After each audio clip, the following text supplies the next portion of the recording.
제가 아침에 외출 모드로 해놨는데 누가 다시 틀어놓은 거예요? 내가 틀었다. 내 집에서 내가 보일러 트는데 왜? 아버지, 그렇게 사치스럽게 사시면 어떡해요? 낮에는 햇빛도 들어오는데. 사치라고.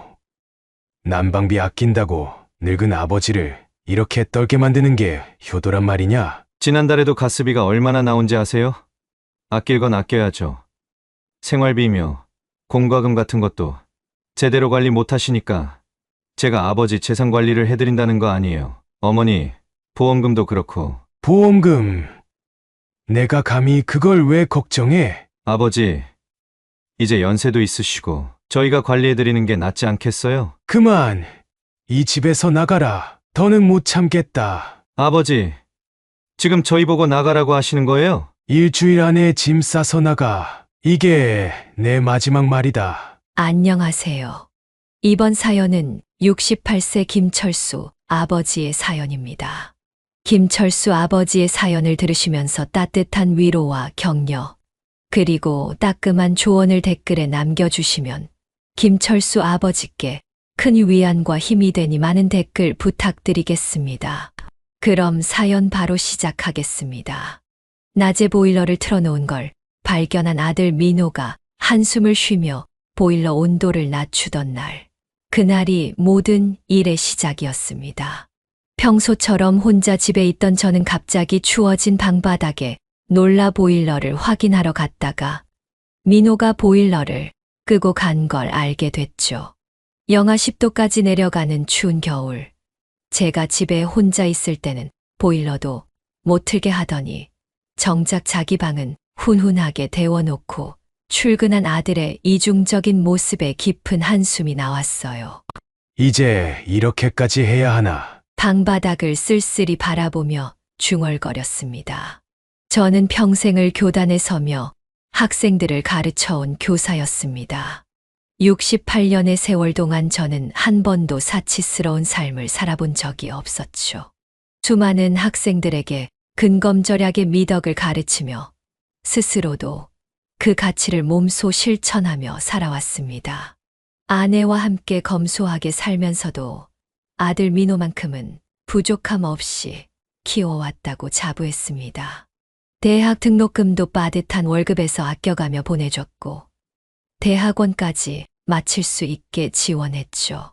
하지만 이제는 그런 제 모습이 아들에게는 구시대적인 낭비라고만 보이는 것 같아요. 아버지 세대의 지나친 절약 정신이 오히려 삶의 질을 떨어뜨린다는 게 민호의 생각이었죠.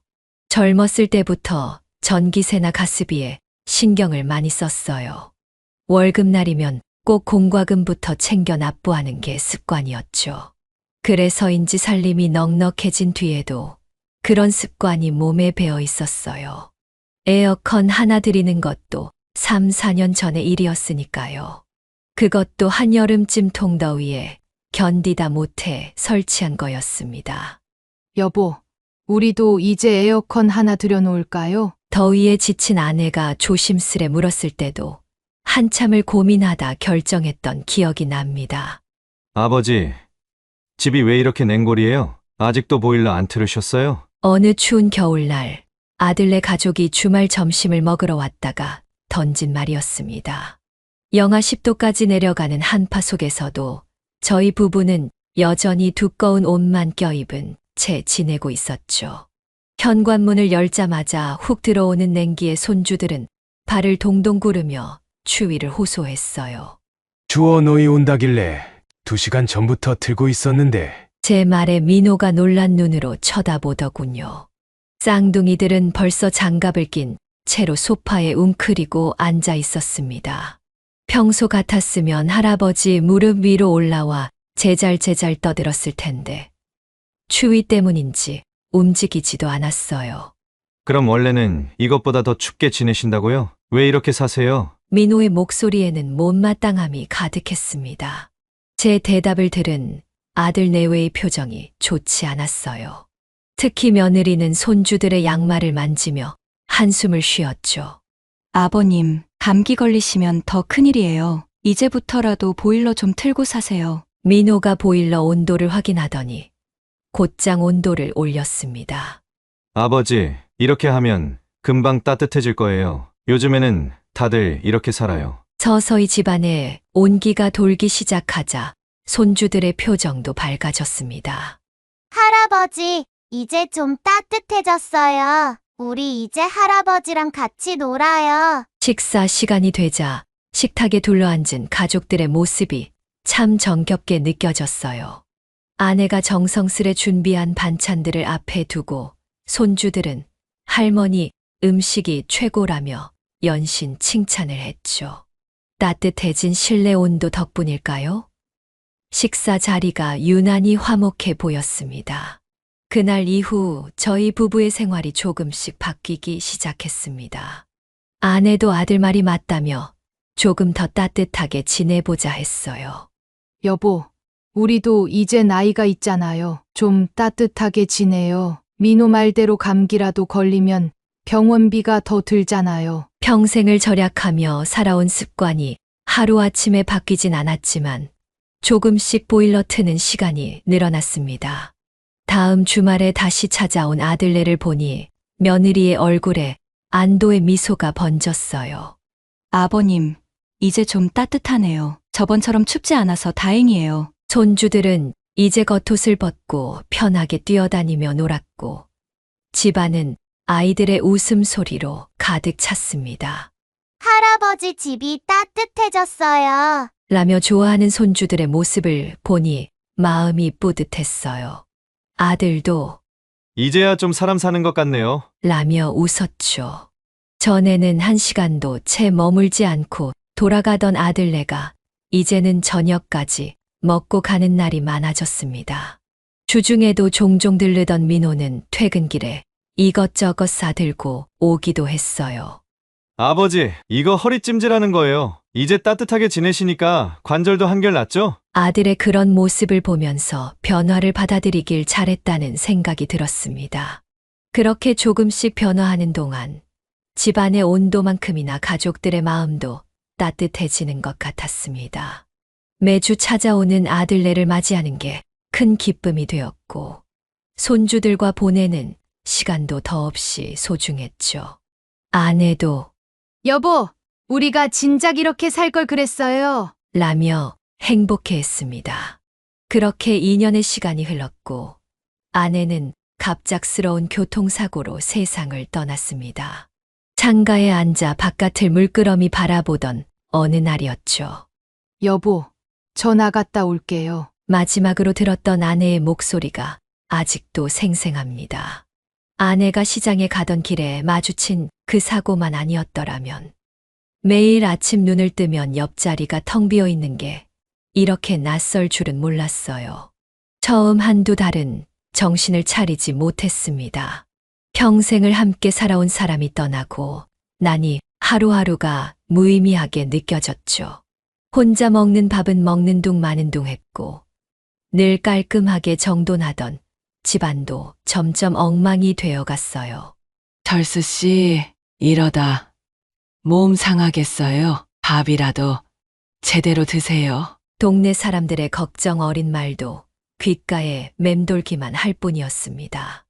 늦봄이 되어 날씨가 풀리고 나서야 겨우 일상으로 돌아올 수 있었어요. 아내가 없는 집은 너무나 넓고 쓸쓸했지만 그래도 하루하루 견뎌내야 했으니까요. 아버지, 저희가 아버지 집으로 들어와서 살게요. 어느 날 민호가 찾아와 그런 제안을 했습니다. 처음에는 놀라웠어요. 아들이 저를 걱정해서 그런 결정을 했다는 게 고마우면서도 한편으로는 불안했거든요. 아버지도 혼자 계시니까 불안하기도 하고요. 민호의 말에는 진심이 담겨 있었습니다. 뜻밖의 그 말에 어리둥절한 반응을 보이자 아들이 말을 이었어요. 어차피 좀 더 시간이 지나면 아버지도 계속 혼자 사실 수는 없을 거 아니에요. 그 말을 듣는 순간 제 마음 한켠이 찡해졌습니다. 자식이 하나뿐인 부모를 걱정하는 마음이 이렇게 따뜻할 수가 있나 싶었죠. 함께 살기로 한 결정은 그렇게 빨리 이루어졌습니다. 홀린 듯 고개를 끄덕였던 그때 저는 이것이 우리 부자 관계의 전환점이 될 줄은 전혀 몰랐어요. 아버지, 이제 저희가 모실게요. 너무 걱정하지 마세요. 민호는 그렇게 말했고 며느리도 기꺼이 동의했죠. 쌍둥이 손주들은 할아버지와 함께 산다는 소식에 신이 나서 팔짝팔짝 뛰었습니다. 처음 몇 달은 모든 게 순조로웠어요. 아침에 일어나면 손주들의 제잘거림이 집안을 가득 채웠고 저녁이면 온 가족이 모여 식사를 했죠. 텅 비어 있던 집에 다시 활기가 돌아왔습니다. 할아버지, 이거 맛있어요. 손주들이 건네는 수저의 반찬 하나에도 가슴이 따뜻해졌어요. 혼자 있을 때는 상상도 못했던 행복한 순간들이었습니다. 하지만 그 평화로움도 잠시였어요. 아들과 며느리는 맞벌이를 했기 때문에 낮에는 대부분 제가 혼자 집을 지켰습니다. 처음에는 그저 심심한 정도였는데 점점 불편한 상황이 생기기 시작했죠. 아버지, 낮에는 보일러 좀 줄여주세요. 어차피 혼자 계시잖아요. 민호의 말투에는 어딘가 모르게 날이 서 있었습니다. 삶의 방식이 다르다는 것을 실감하게 된 건 그때부터였어요. 아들 내외는 현대적인 생활을 추구했고 저는 제가 살아온 방식을 고수하고 싶었죠. 특히 에너지 사용을 둘러싼 갈등은 시간이 갈수록 깊어졌습니다. 아내가 살아 있었다면 어땠을까 하는 생각이 자주 들었습니다. 아내였다면 이런 상황을 어떻게 해결했을까? 하지만 이제는 그저 혼자서 이 모든 것을 감당해야 했죠. 함께 산다는 것이 이렇게 어려운 일인 줄은 미처 몰랐습니다. 그렇게 시간이 흘러 겨울의 한복판에 접어들었습니다. 매서운 한파가 기승을 부리던 어느 날 아침, 민호가 출근하기 전 보일러 온도를 확인하는 모습이 눈에 띄었어요.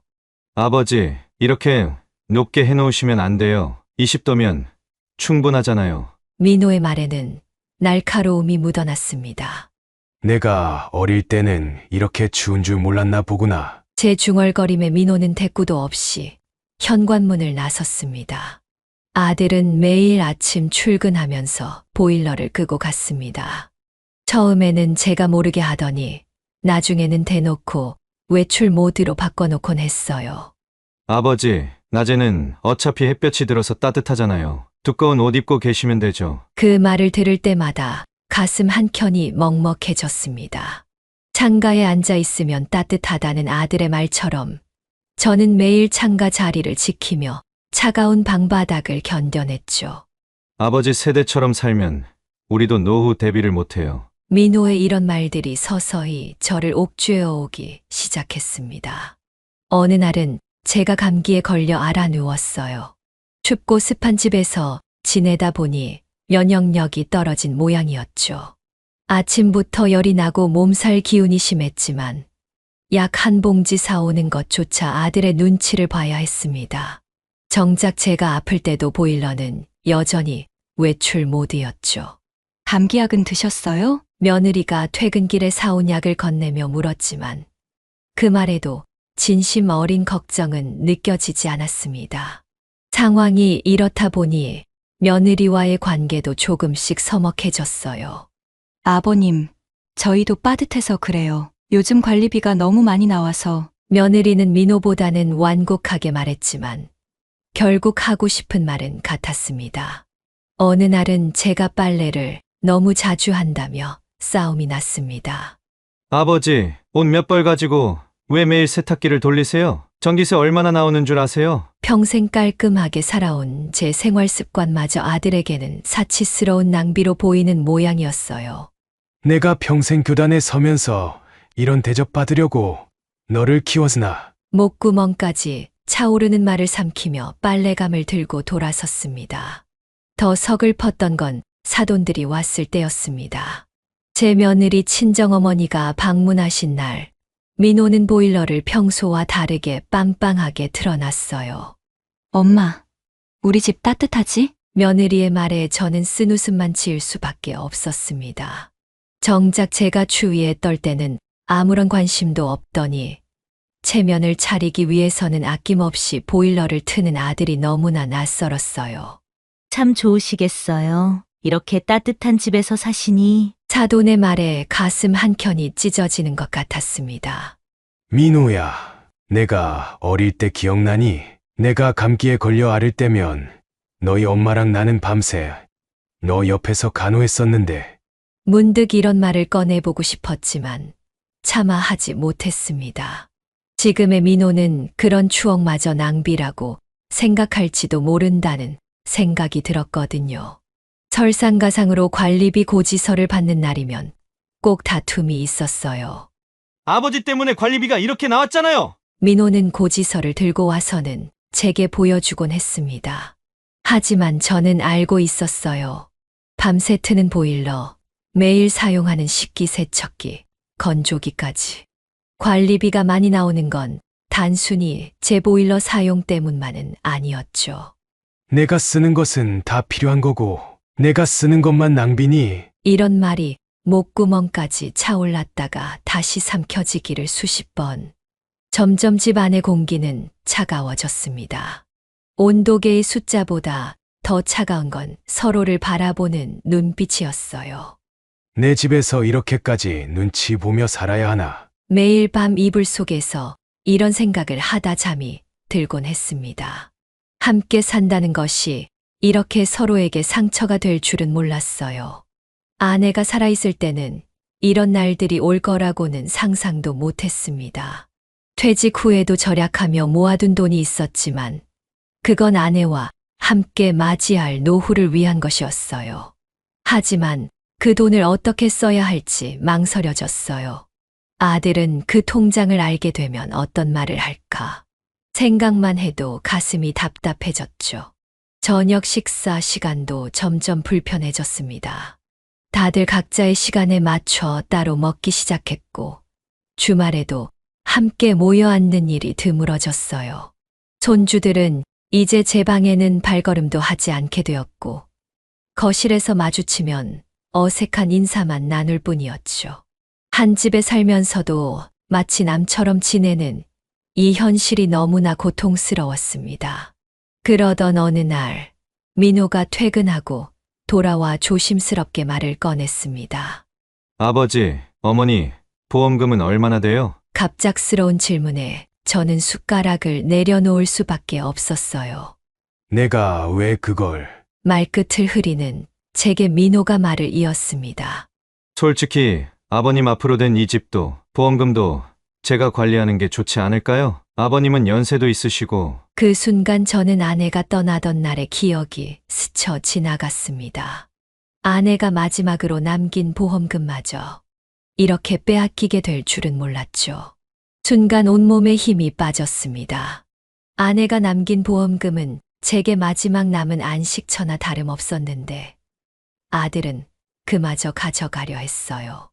민호야, 그건 내 엄마가 나와 함께 모은 돈이야. 우리의 노후 자금이라고. 제 말이 채 끝나기도 전에 민호가 말을 자르더군요. 아버지, 무슨 노후요? 지금처럼 전기세, 난방비 이렇게 쓰시다가는 그 돈 금방 바닥나실 텐데요. 민호의 눈빛에는 이미 그 돈을 자신의 것으로 생각하는 욕심이 서려 있었습니다. 며느리도 거들었습니다. 아버님, 저희가 관리해 드릴게요. 매달 용돈도 드리고. 마치 사전에 짜고 한 것처럼 아들과 며느리가 한마음으로 저를 몰아세웠습니다. 제가 평생 모아온 재산을 마치 어린아이의 장난감 다루듯 하는 그들의 태도에 가슴이 무너져 내렸어요. 문득 민호가 어렸을 때 첫 용돈을 줬던 날이 떠올랐습니다. 그때 민호의 해맑은 웃음은 어디로 갔을까요? 이 집은 내 집이야. 내가 평생 벌어서 마련한. 제 말에 민호가 차갑게 웃으며 말했습니다.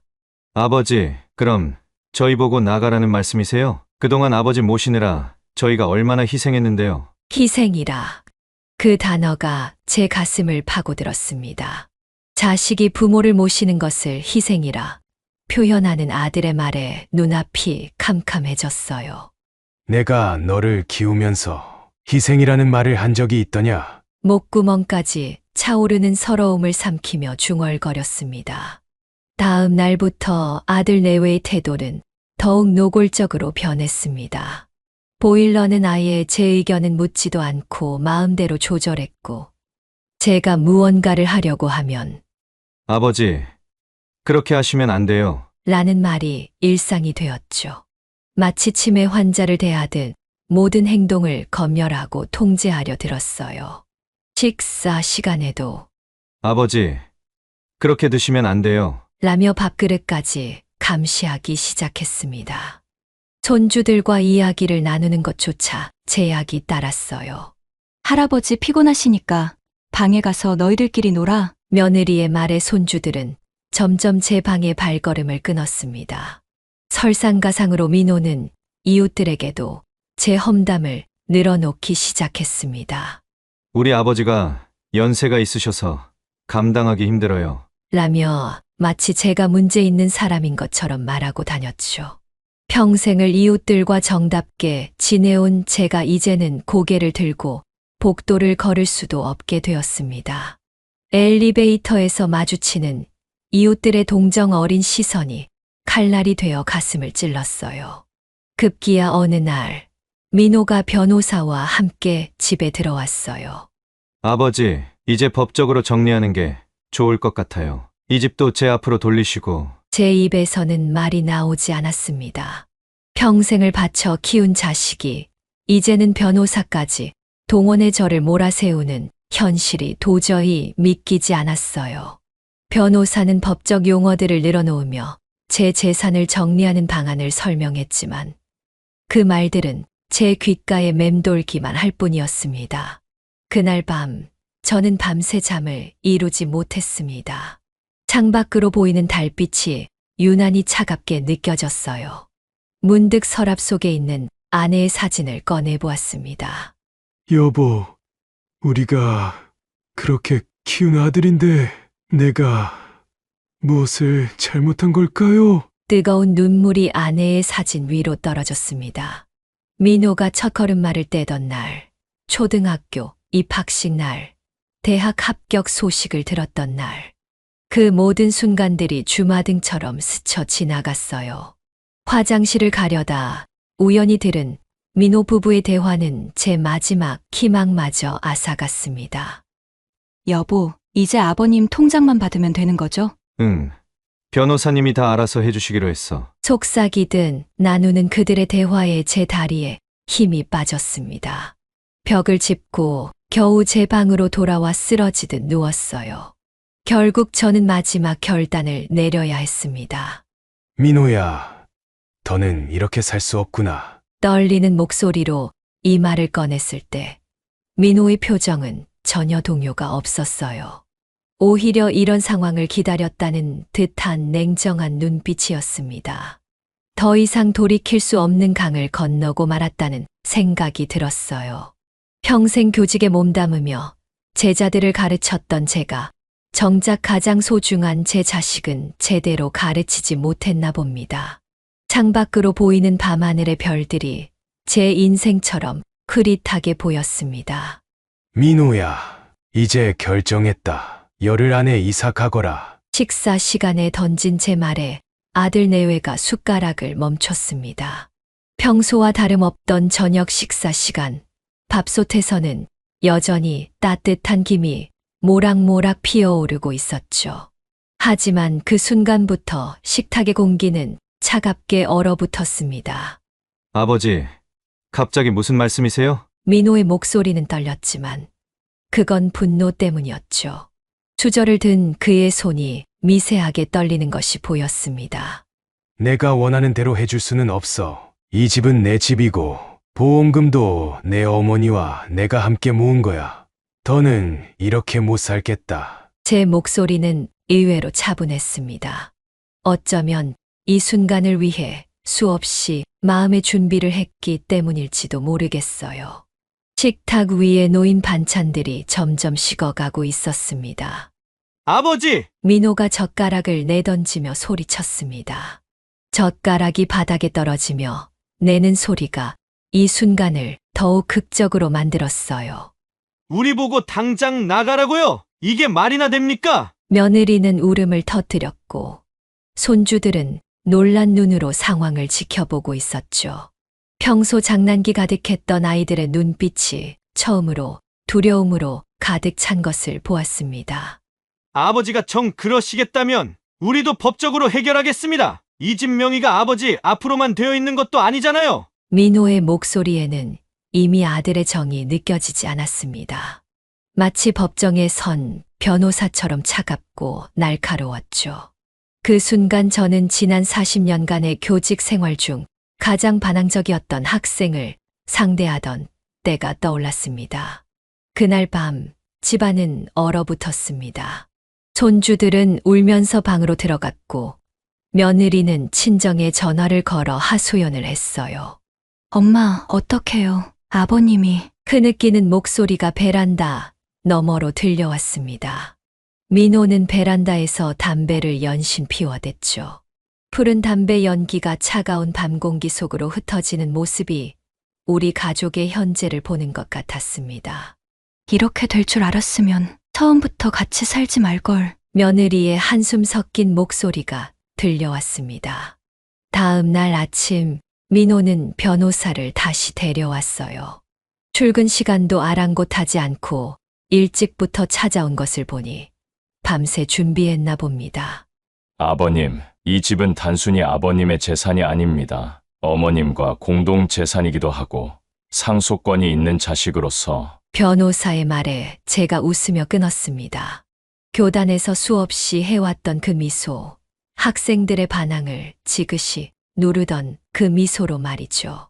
그래, 민호야, 내 말이 맞다. 하지만 난 아직 살아있어. 내 재산을 내 맘대로 할 순 없어. 이틀 뒤 민호가 서류 뭉치를 들고 왔습니다. 주택임대차보호법인이 점유권인이 하는 말들을 늘어놓았죠. 아버지가 저희를 쫓아내시려면 이 모든 절차를 거쳐야 합니다. 최소 6개월은 걸릴 거예요. 제 아들은 이제 아들이 아닌 변호사가 되어 있었습니다. 한때 제 무릎에서 뛰놀던 그 아이는 어디로 갔을까요? 서류 뭉치 사이에서 제 아들의 어린 시절이 사라져버린 것만 같았습니다. 하지만 저도 만만치 않았어요. 40년 가까이 교직에 몸담으며 배운 게 있었으니까요. 그래, 내가 법대로 하고 싶다면 그러자. 서재에서 서류를 꺼내 보여줬습니다. 제가 지난 몇 달간 준비해온 것들이었어요. 보험금 내역, 재산 관련 서류, 그동안 민호가 했던 행동들을 기록한 일지까지. 교사 시절의 습관대로 모든 것을 꼼꼼히 기록해두었던 것이 이런 날에 쓰일 줄은 몰랐습니다. 민호의 얼굴이 창백해지더라고요. 제 차분한 대응이 오히려 민호를 당황스럽게 만든 것 같았어요. 마치 예상치 못한 시험 문제를 받아든 학생처럼 말이죠. 널 키우면서 한 번도 법 같은 걸 들먹인 적 없었는데 내가 먼저 시작했잖니. 제 말에 민호는 아무 말도 못했습니다. 어린 시절 잘못을 지적받았을 때처럼 고개를 숙였어요. 그날 저녁 처음으로 진지한 대화를 나눴습니다. 거실 소파에 나란히 앉아 밤하늘을 바라보며 말이죠. 아버지, 솔직히 저희가 이 집에 들어온 건 민호가 입을 열었어요. 재산 때문이었다는 거 다 안다. 제가 말을 끊었습니다. 내가 그렇게 변할 줄은 몰랐구나. 마주 앉은 우리 부자는 더 이상 부자가 아닌 것만 같았습니다. 창밖으로 보이는 달빛이 우리 사이를 더욱 서늘하게 비추고 있었어요. 마지막 통보를 했습니다. 일주일 준다. 그때까지 새 집을 알아보거라. 보증금은 내가 빌려줄게. 민호는 잠시 망설이다가 고개를 끄덕였어요. 더는 싸울 의미가 없다는 걸 깨달은 듯했습니다. 그동안 죄송했습니다. 마지막 인사처럼 던진 한마디에 제 눈시울이 뜨거워졌죠. 꾸짖고 싶은 마음도 안아주고 싶은 마음도 있었지만 이제는 그 어느 것도 할 수 없었어요. 다음 날부터 이사 준비가 시작되었습니다. 손주들의 장난감을 정리하는 소리, 짐을 싸는 소리가 집 안에 가득했죠. 며느리는 마지막까지 한마디 말도 없었지만 눈물 흘리는 모습이 자주 보였어요. 어쩌면 며느리도 이런 결말을 원하지 않았는지도 모릅니다.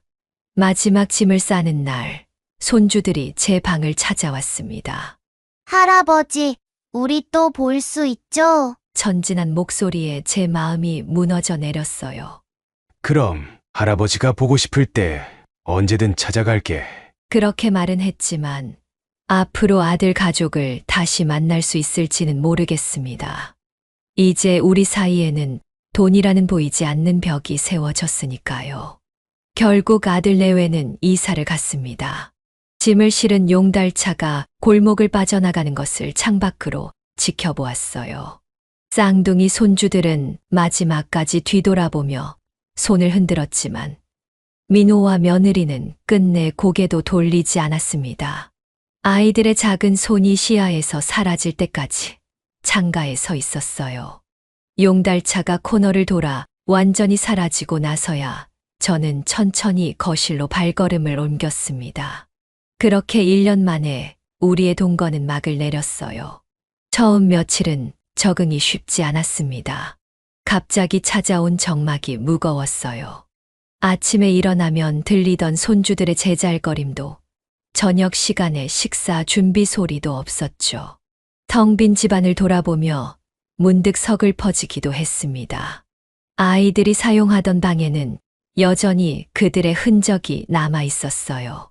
벽에 붙어 있는 크레파스 자국, 바닥에 떨어진 장난감 부스러기. 이런 것들을 하나하나 정리하면서 눈물이 났습니다. 여보, 내가 잘한 걸까요? 아내의 사진 앞에서 한참을 머물곤 했어요. 아내였다면 이 상황을 어떻게 해결했을까 하는 생각이 자주 들었습니다. 그녀는 늘 가족 간의 문제를 지혜롭게 풀어내곤 했으니까요. 하지만 이제는 제가 혼자서 모든 것을 감당해야 했습니다. 하지만 시간이 지날수록 평화가 찾아왔습니다. 더 이상 보일러 온도 때문에 눈치 볼 필요도 없고 전기세 걱정에 전전긍긍할 필요도 없어졌어요. 내 방식대로 내가 편한 대로 살 수 있다는 게 이렇게 큰 위안이 될 줄은 몰랐어요. 아침에 일어나 커피 한 잔을 천천히 마시며 창밖을 바라보는 여유가 생겼고 밤에는 좋아하는 클래식 음악을 들으며 책을 읽을 수 있게 되었습니다. 동네 노인회관도 다시 나가기 시작했습니다. 그동안은 아들 눈치 보느라 발걸음을 줄였었는데 이제는 당당하게 나설 수 있게 됐어요. 선생님, 오랜만이에요. 반갑게 맞아주는 이웃들 덕분에 마음의 상처도 조금씩 아물어갔습니다. 바둑을 두며 이야기를 나누고 함께 운동도 하면서 새로운 일상이 만들어졌어요. 퇴직금과 보험금으로 노후 계획도 새로 세웠어요. 아들이 걱정했던 것처럼 제가 그렇게 무분별하게 돈을 쓰는 사람은 아니었거든요. 은행에 가서 재테크 상담도 받고 월별 지출 계획도 꼼꼼히 세웠습니다. 제 교직 생활의 경험을 살려 작은 과외도 시작했어요. 형편이 어려운 학생들을 무료로 가르치는 일이죠. 이런 활동들이 제게 새로운 삶의 의미를 가져다 주었습니다. 가끔 손주들에게서 전화가 옵니다.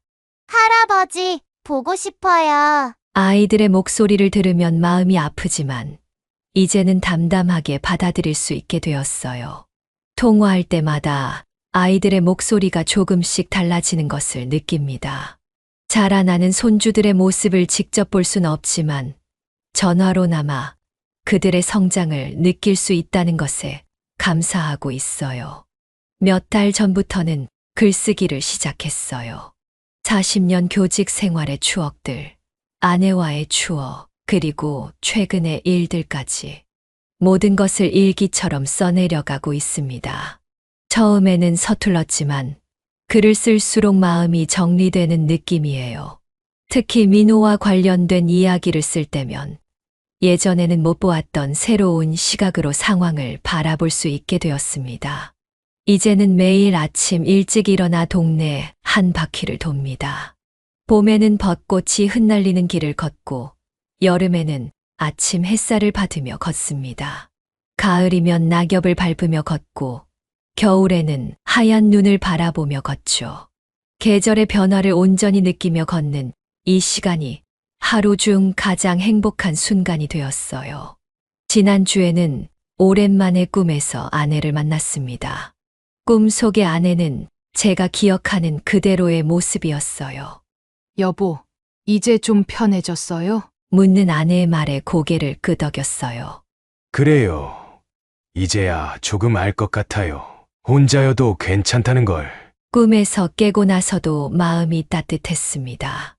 마치 아내가 제 선택을 지지해 주는 것 같았어요. 집 한켠에는 여전히 아들 가족의 흔적이 남아 있습니다. 정리하지 못한 장난감들, 벽에 걸린 가족 사진들. 이제는 이것들을 보며 아파하지 않아요. 그저 지나간 시간의 흔적으로 받아들이게 되었습니다. 때로는 그것들을 바라보며 미소 짓기도 해요. 모든 것에는 때가 있다는 걸 이제야 진정으로 이해하게 된 것 같습니다. 앞으로 얼마나 더 살게 될지 모르지만 이제는 두렵지 않습니다. 내 삶의 주인으로 살아가는 것, 그것이 진정한 행복이라는 걸 이제야 깨달았어요. 민호에게도 언젠가는 이 마음이 전해지길 바라면서 오늘도 저는 새로운 하루를 시작합니다. 창밖으로 보이는 아침 햇살이 어제보다 더 따스하게 느껴지네요. 여기까지 김철수 아버지의 사연이었습니다. 여러분은 어떻게 들으셨나요? 부모와 자식이라는 이유로 내 삶의 방식까지 포기할 필요는 없습니다. 당신의 인생을 당신 스스로 선택하세요. 함께 산다는 것이 서로를 불행하게 만든다면 떨어져 사는 것도 때로는 더 현명한 선택이 될 수 있습니다. 자식을 위해 평생을 살아오신 당신, 이제는 당신 자신을 위해 살아보는 건 어떨까요? 홀로 있다고 외롭지만은 않습니다. 당신의 방식대로, 당신이 편한 대로 그렇게 살아가는 것, 그것이 진정한 황혼의 행복이 아닐까요? 구독과 좋아요, 알림 설정하시면 올라오는 사연을 빠르게 받아보실 수 있습니다. 그럼 다음 사연으로 찾아뵙겠습니다. 고맙습니다.